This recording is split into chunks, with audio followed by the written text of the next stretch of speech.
Hi, my name is Bridget Greenberg. I am a Los Angeles-based writer and producer. I'm also a Drexel alum from the class of 2015, and I graduated from the screenwriting and playwriting program. And I recently produced a short film called Pathological, which was written and directed and stars Allison Rich. It's a strange little indie comedy about a pathological liar who wakes up one day and finds out all her lies have become true. And our film made its way all the way to Sundance. And I'm going to tell you a little bit about what the experience was like going to the festival. Day one of the festival was hectic. Since we were screening in Shorts Block 1, that means our premiere was the first day of the festival at 4 p.m. So it was a bit of a mad dash to get into Park City, grab our artist badges, and head to our premiere. I didn't really know what to expect for the premiere of a short film at a festival as big as this, but sure enough, we arrived and there was a red carpet with press, people taking pictures of us and asking us questions. The actual premiere was amazing. We screened second in a lineup of 5 films, which ranged from dark dramas to a documentary to a lo-fi Japanese coming-of-age comedy that went on to win the special jury prize for directing. The other films were great, and we were thrilled with the reaction we got for Pathological. You know, when you make a movie, you can get so bogged down on details and things you wish you could have done better. But being able to screen our movie in front of a Sundance audience and hear people laughing made us so proud and kind of renewed our excitement about what we made. One cool thing that happened during our premiere was that Jodie Foster was sitting right behind us. She was the EP of another film in our block called Alok. We were trying to play it cool, but at the end of the screening, she came up to us and complimented our film. We probably could have left right there and there and been happy, but we were off to the filmmaker welcome party, which was an awesome way for us to get to celebrate our first screening and meet some other filmmakers. Day two of Sundance was for me really about trying to see some films. One of the great things about going to Sundance with the film is that your artist badge comes with 4 complimentary tickets to see other movies. The first film I saw was Stress Positions, directed by Theta Hamill. It was important to me that I try to see movies in the vein of what I like to make, and Stress Positions absolutely fit that bill as a dark, strange indie comedy. After that, I was off to a screening of Love Me, which starred Kristen Stewart and Stephen Yeun.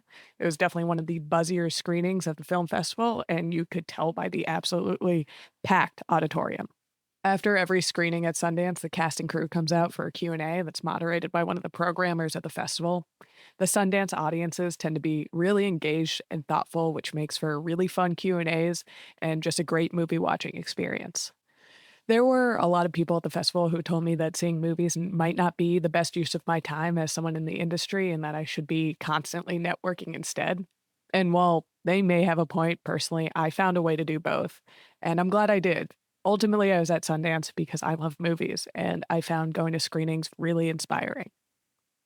By day 3 of Sundance, I felt I had a better lay of the land thanks to some folks we had met who had been to the festival a couple times. There's just so much going on at once, it can be a little overwhelming to try to figure out where you can or should be at any given time. So having people there who can show you around is a huge help. I met up with a fellow Drexel alum at a lounge hosted by Adobe. I was also able to meet some great people at a women in film panel, and our friends were able to get us into some of the smaller parties happening around the festival, which is really where we made some great contacts who could help with our ultimate goal of turning our short into a feature film. Day 4 was my final full day in Park City. It started off with the third screening of our shorts block, where we were able to have some fun with some of the other filmmakers we were there with. Unfortunately, I had to cut out a little bit early to make my way to the producer celebration, which was happening at the same time.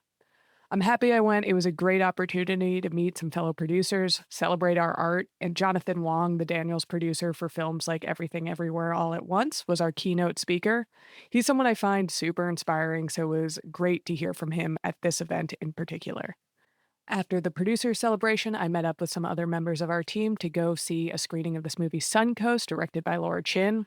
I'm generally not a movie crier, but this movie made me and the rest of the theater sob. I highly recommend checking out the film once it comes to Hulu. It was a particularly moving Q&A and a very moving film.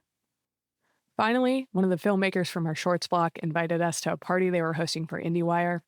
I'd be lying if I said I wasn't a little over socialized at this point, but it was my final stop at Sundance, and I'm glad I went.